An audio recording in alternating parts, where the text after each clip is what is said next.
Yo guys, how's it going? AK Moto here. Today we are getting back to this 2004 Yamaha YZ250 motor. Now as you guys can see, the cases look totally different. I'll insert a clip here before of how greasy and grimy they were beforehand, and now we just got these back today from vapor honing, and these things look better than new. Even the side covers too. Sent the side covers out, also sent the cylinder head out, and they look brand spanking new. Now we also have our new cylinder right over here, which I already fitted with all of our power valve components, and as you guys can see, we also have a lot of fresh hardware going on throughout this motor. So yeah, we are working here with a wrench rabbit rebuild kit. That's going to be all of our internal bearings, our crank, all that good stuff, gaskets, Vertex gaskets, and then over here we have a full engine fastener kit. So we're going to be replacing our old crusty corroded hardware with this fresh bolt kit, and it comes with pretty much everything we need for the exterior of the engine. Then as you guys can see here, these little fasteners look so good. Over here we have all of our transmission and clutch components. I inspected them and they all look really good. I installed some aftermarket Boyce and Reeds. Those are a little bit higher performance, and the OEM ones were completely toasted, quite chipped, so we needed to replace those. First things first, we got to press in our new bearings, our crank bearings and our transmission bearings, and also get some seals in there. But guys, I just cannot get over how good these cases look. Oh my gosh. And you guys probably can't see it in there, but right around here is where we have to get the cases welded, and that is all matched up and good to go. So yeah, that's the main reason I actually had to send out the cases to get welded, but I thought might as well get them vapor honed as well, just so we have a nice, clean, fresh engine to work with. So first, to get started, I need to unbolt these cases, just a few screws holding them in from shipping, and we're going to press in all of our brand new bearings from our wrench rabbit rebuild kit. Over there with our press, I have a 20-ton shop press, which makes life a little bit easier for pressing in bearings. So we're going to quickly get all those pressed in. Now sorry guys, the shop is a little bit hectic. Got quite a few things going on right now. This bike I'm in, just doing a compression test, a fresh spark plug, just some general maintenance on it, but yeah, let's get started. So right inside this wrench rabbit rebuild kit, we have a fresh crank, fresh piston, transmission, all new Vertex gaskets, and yeah, pretty much everything we're gonna need to get this bike dialed in.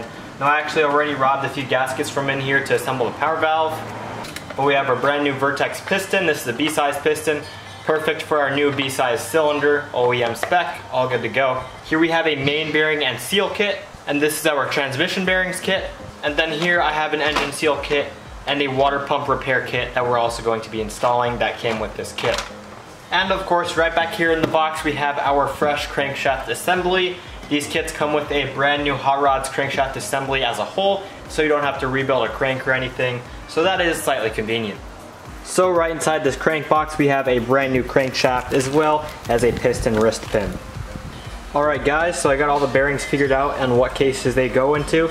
Of course, our crank bearings, it doesn't really matter, but everything else we want to make sure we're getting the right bearing in the right spot. And here I already oiled up the area, the bore of where the bearing will sit, just to help a little bit with installation. So let's get to pressing in these bearings.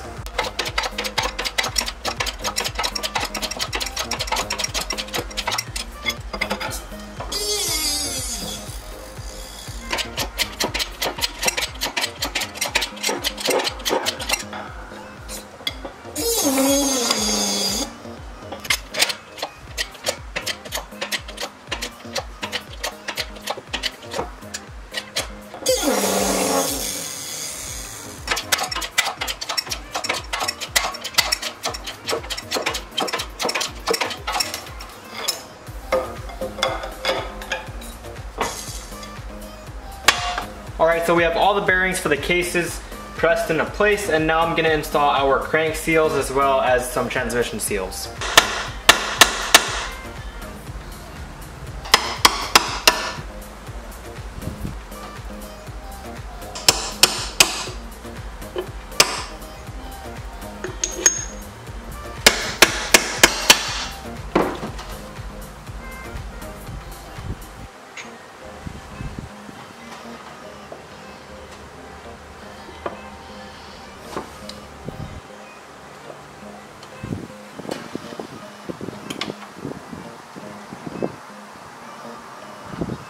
Alright guys, so we have our transmission all slipped into place. Now before we start bonding up the cases, I'm going to slip our crankshaft in as well.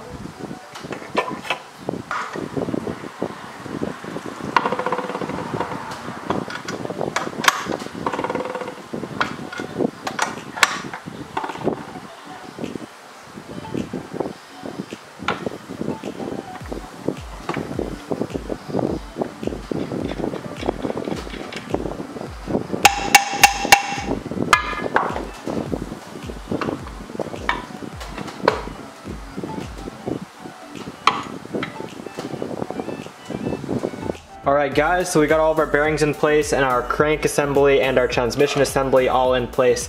Let's get these cases back together.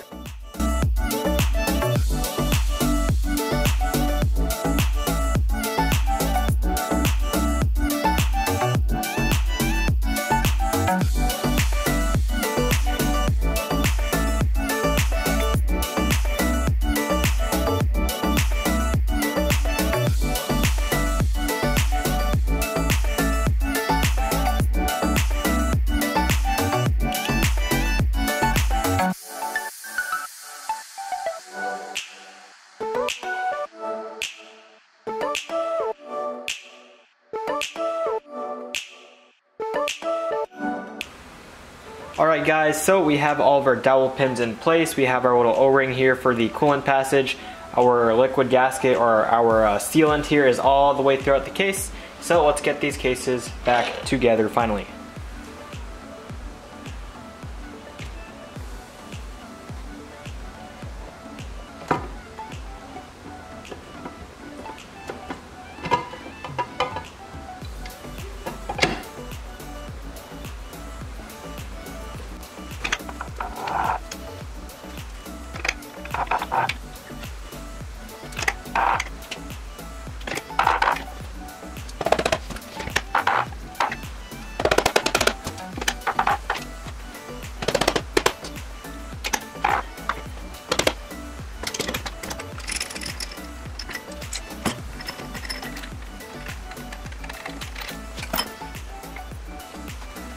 Alright guys, so the cases went together really nice and smooth. We have our gasket or our sealant all the way around squished down, and now I'm gonna install some of our brand new crankcase bolts from our bolt hardware kit.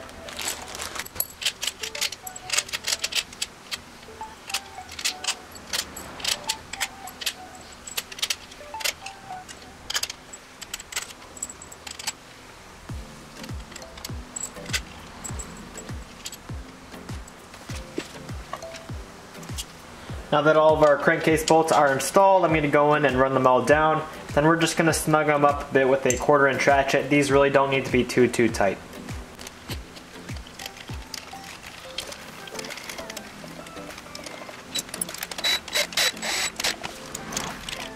Alright, so we have all of our bolts run down, and like I said earlier, we're just going to snug these up with a 1/4" ratchet.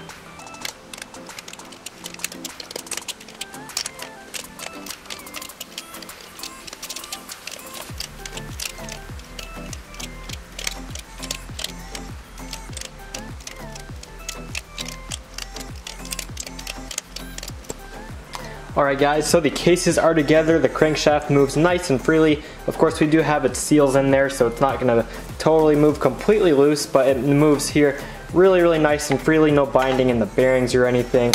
And then our transmission, same thing, moves really freely, and everything's looking good.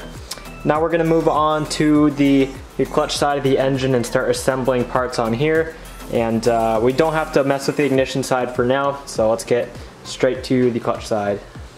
Actually, here before I forget, I'm going to install this collar here for the countershaft seals. There's this outer seal, and then there's an O-ring on the shaft here that helps to seal the transmission oil from the countershaft sprocket.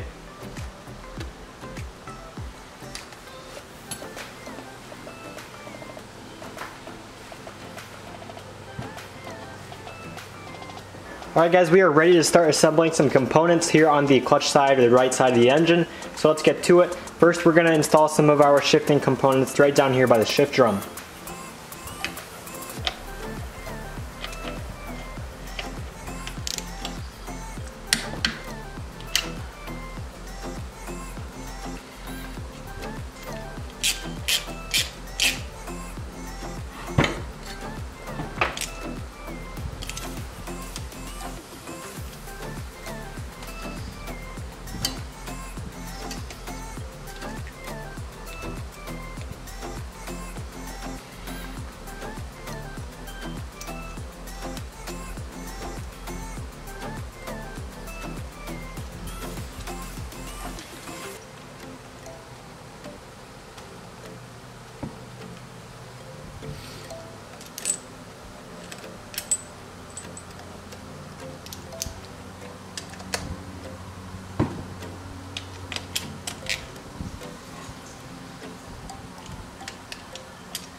Alright guys, so we just got done sliding in our shift shaft, finishing off everything we need for our shifting components.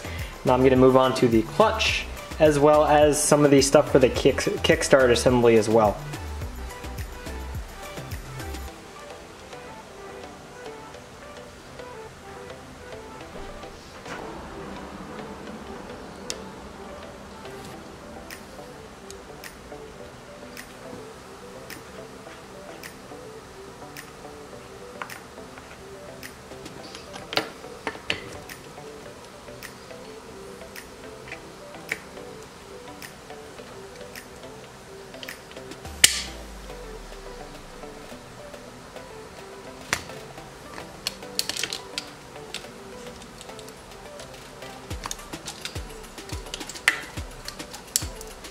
Next, I'm going to install our primary drive gear here on the right side of the crankshaft.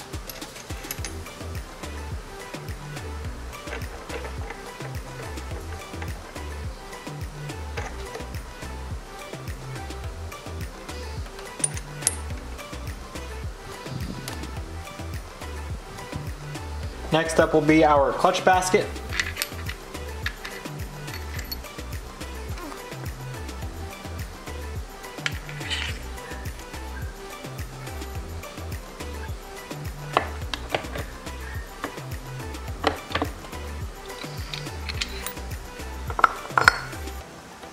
And finally, our nut and locking tab. Here I'm going to install a Motion Pro gear jammer between the primary drive gear and our clutch basket so we can torque this bolt down to, I believe, 40 pound-feet of torque. Now I'm going to torque this clutch hub nut to 54 pound-feet of torque. So we've got our primary drive gear torqued down to spec, same thing with our clutch hub nut. And here I'm going to lay our case cover down. Now, something new I'm trying with this engine is I'm actually greasing some of the gasket surfaces here. And basically what this will do is, if this engine ever needs to be torn down ever again to the point where you need to take this gasket off, this grease will essentially keep the gasket from baking onto the metal. And yeah, it just makes disassembly a little bit easier if this engine ever needs to be torn down. But yeah, it's something I'm trying. I haven't really done that in the past, but it's something I'm going to try and start doing now. First, I'm going to install our 2 dowel pins. Next up comes our gasket.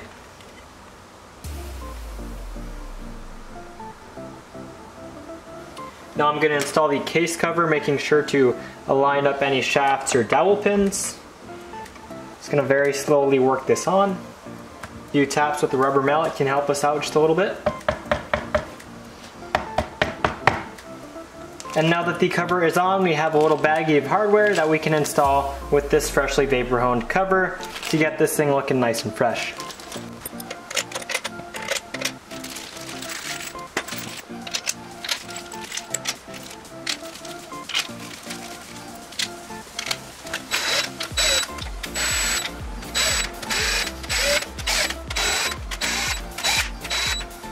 Alright, now that we have all of our bolts in place and ran down, I'm going to go in with the 1/4" ratchet yet again and snug them all down.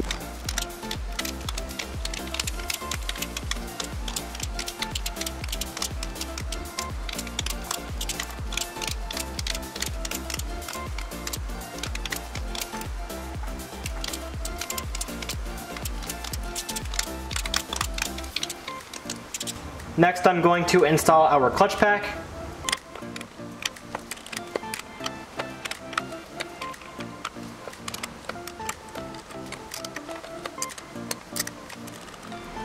We have all of our clutch plates in place. I'm just going to go in here, add a little bit extra transmission oil, and we have a bearing here we're also going to install.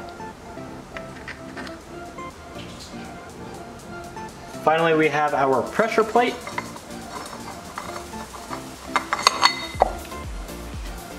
And to finish it off, we have all of our clutch springs and bolts.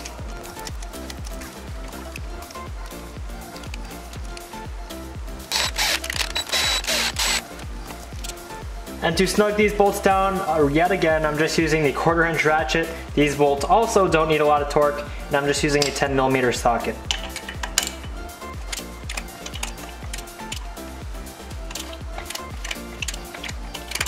Get a little extra oil, because a little extra oil will never hurt.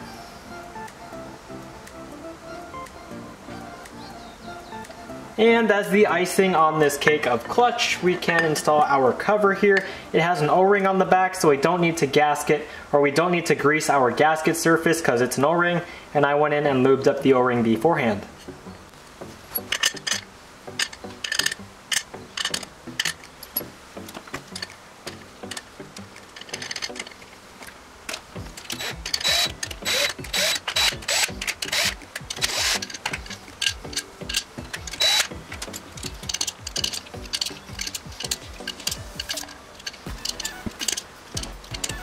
Alright, so we are pretty much all done with the clutch side of this motor, and I gotta say guys, I'm really impressed with how much just a simple vapor hone and some fresh engine hardware can do for the look of a motor.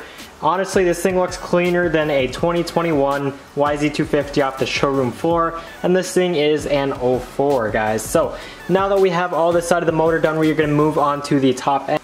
First things first, we are going to measure our piston to cylinder clearance, and then from there we're going to measure our gap in our piston rings. Everything should be perfect because this is a brand new OEM B-size cylinder, and this is a brand new Vertex B-size piston, but of course we are going to check everything anyway. So Vertex, the manufacturer of this piston we are using, sets the spec between 0.05 and 0.08 millimeters. So as long as we are between 0.05 and 0.08 millimeters, we will be good to go. Here I'm going to insert our piston into our cylinder. Now I'm going to measure with some feeler gauges. We're going to start at 0.06 millimeters. Here's 0.06 right here. So this would be pretty much perfect if this is the clearance. Of course, this is a very thin feeler gauge. And yeah, I'd say that's 0.06 millimeters.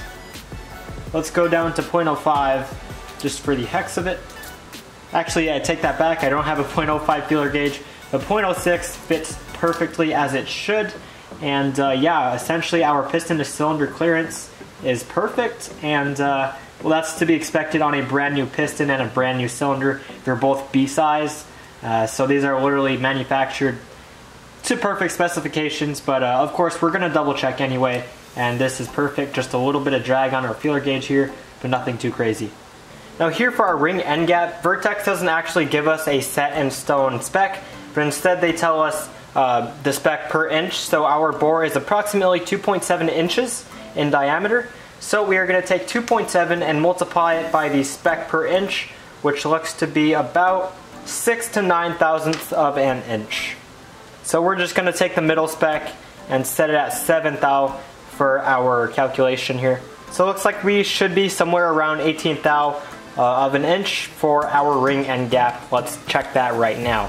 Alright guys, so I'm not sure if I just recorded it. I just looked up at the camera to see if I was recording, and apparently I wasn't, but here I just went in and measured both of our piston rings, and we're sitting right around 19 or 20 thou of clearance for both. I would say they're both closer to 19 thou, but here I'm just going to show you guys how I measured these rings. So here I'm going to put them in just kind of sideways, just like this, and then I will straighten them out. We'll center it in the cylinder itself with our piston. Then here I'm using feeler gauges. We'll just get our 20 thou feeler gauge, and just as I found earlier, it's right on spec, if not just a very, very tiny bit tight, so I'd roll this again, 0.20 thou, 19 thou, and yeah, these rings are good to go.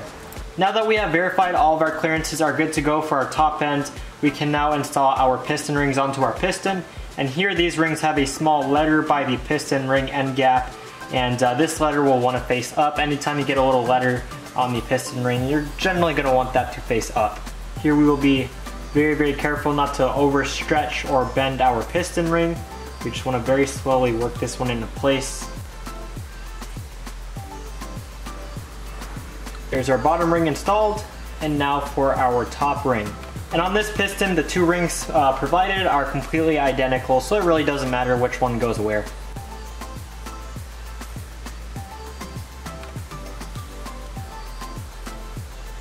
Next, I'm going to install the piston on the connecting rod now that we have our wrist pin bearing in place and all lubed up. Now you want to make sure the little arrow on the top of the piston is facing towards the exhaust, whether that's an exhaust port on the 2 strokes or exhaust valves on the 4 strokes, that needs to point towards the exhaust. And you want to be careful because on some engines nowadays, the exhaust valves can actually face backwards, most notably the Yamaha YZs, the late model 4 strokes. Those have exhaust valves that point backwards, so technically the arrow would point backwards on those engines. But yeah, you just want to make sure that little arrow is facing the exhaust. Whether, again, it's the exhaust port on the 2 strokes or the exhaust valves on the 4 strokes. Now I've already gone in and installed the wrist pin here on the other side of the piston. Now I just need to install this one here on the right side.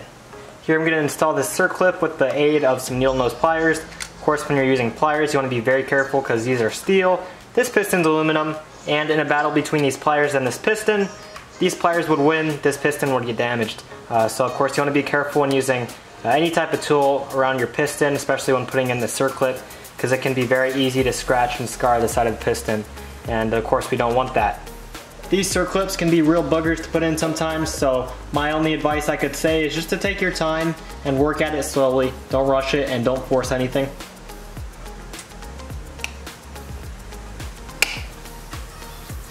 Got the booger in there. And there we go. Now you guys may be able to see our gap is towards the top. I always like to put the circlip gaps at the top. It's just where I find it easier during installation. Here, now that we have the piston installed on the connecting rod facing the correct way, we can remove this little rag covering up the bottom end. And here I already have our cylinder base gasket in place. So all we gotta do is line up our rings one more time and drop the cylinder down on the piston. Here we'll squeeze down on our piston rings, trying to do our best to keep them in place. Slide our cylinder over, slowly work it on. Slow and steady will win this race. And there we go. Now we'll just slowly slip our cylinder down.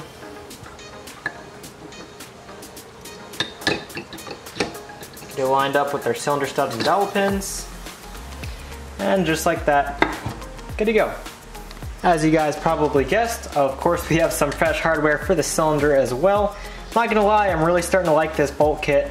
That comes with all the engine hardware we need, pretty much everything externally outside of the engine. It's really nice to be just working with some brand new fresh fasteners. And to be honest, this whole engine kit was like 35 bucks, so in my books, I'll definitely be working with these again. Definitely worth it. Not sponsored or anything, but yeah, pretty cool little hardware kit. Alright, now that we have all of our cylinder nuts on, we're going to go in and snug them down evenly, a crisscross pattern, which is pretty easy to do because there's only 4 of these. Now, if you haven't done a lot of working on engines or just with tools in general, I would recommend torquing these down manually with a torque wrench and a torque wrench adapter. I know Motion Pro sells a torque wrench adapter where you can torque down these cylinder base nuts, but it's also pretty easy just to go in with a wrench like this and just get a feel for what torque you're putting on them and just get them all nice and snug by hand. And yeah, that's what I'm going to be doing here, just getting them nice and snug by hand, and not going to be using a torque wrench. Just getting these torqued down all equally by feel.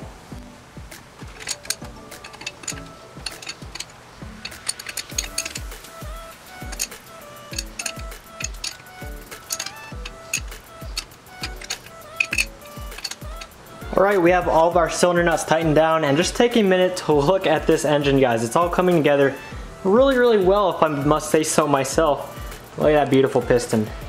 Nice fresh Vertex piston. The specs, like the clearances, are literally perfect. Of course, we have a new cylinder and a new piston.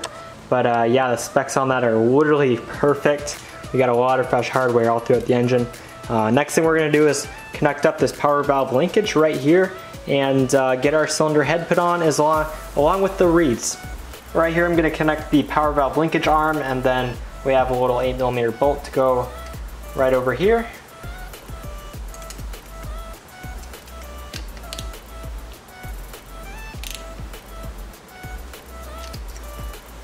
So over here I have the power valve cover, and I also have all the new gaskets ready to go for it, but I forgot to shine it up, and I'm not going to put this dirty part on our completely new engine, so I'm going to wait till tomorrow to clean that up. But in the meantime, we're going to install our reeds, and we actually have some new Boyesen Performance reeds on there. This is the OEM reed block, but we do have the Boyesen Performance reeds right there. And we also need to install and torque down our cylinder head. So first we're going to install our cylinder head, then we'll do our reeds. These Yamahas use O-rings as cylinder head gaskets, and here I just put a little bit of assembly lubricant on these just to kind of help them slip together and make sure nothing gets pinched when we put on our head. So we have one outer and one inner O-ring. And now we will slip on our cylinder head, and in case you guys haven't realized, These are new cylinder head studs, 6 of them. We're gonna install our crush washers, and finally our acorn nuts. Here I'm gonna just kind of snug these acorn nuts down with a ratchet, and then we'll torque them obviously with the torque wrench.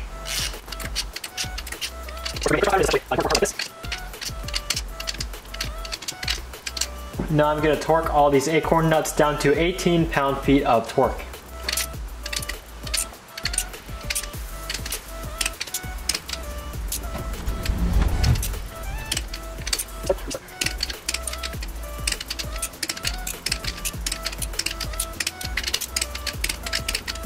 Alright, to finish off our cylinder head, I'm going to install this NGK Iridium spark plug. These Iridium spark plugs are supposed to be a little bit longer lasting than most, but of course that means you'll pay a little bit extra for them.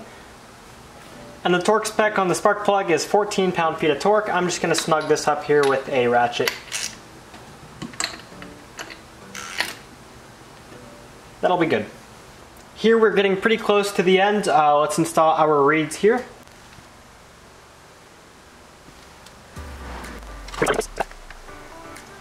Of course, we can't forget about our little intake manifold. No gasket needs to be used on it because it has like a little sealing O-ring kind of built in.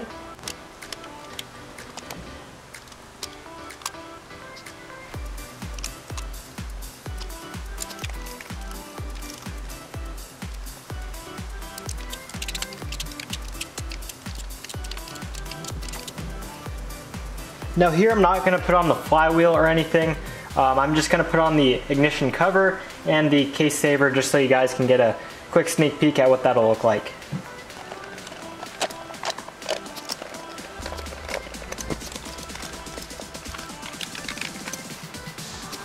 Alright guys, so we got the engine 99% done, but we still have to shine up this cover and put it on tomorrow. And notice I say tomorrow because I am super tired. So again, thanks to the magic of editing, this will be 5 seconds for you guys, but I'll see you guys tomorrow, probably in the morning, so we can finish this bad boy up. But man, not gonna go too close yet, but this thing is looking fresh. Alright guys, so it is the next day. I've already gone in and installed the stator and the flywheel. Now all we have to do is install this power valve linkage cover. We already have our bolts and gaskets ready to go, but of course I'm not going to install this cover looking like this. So let's quickly go shine it up on our Prime MX cleaning wheel and get this thing nice and shiny. I'm sure you guys have seen these all over YouTube. These things work great for just cleaning up metal, and I used one here on the power valve cover and does a absolutely great job.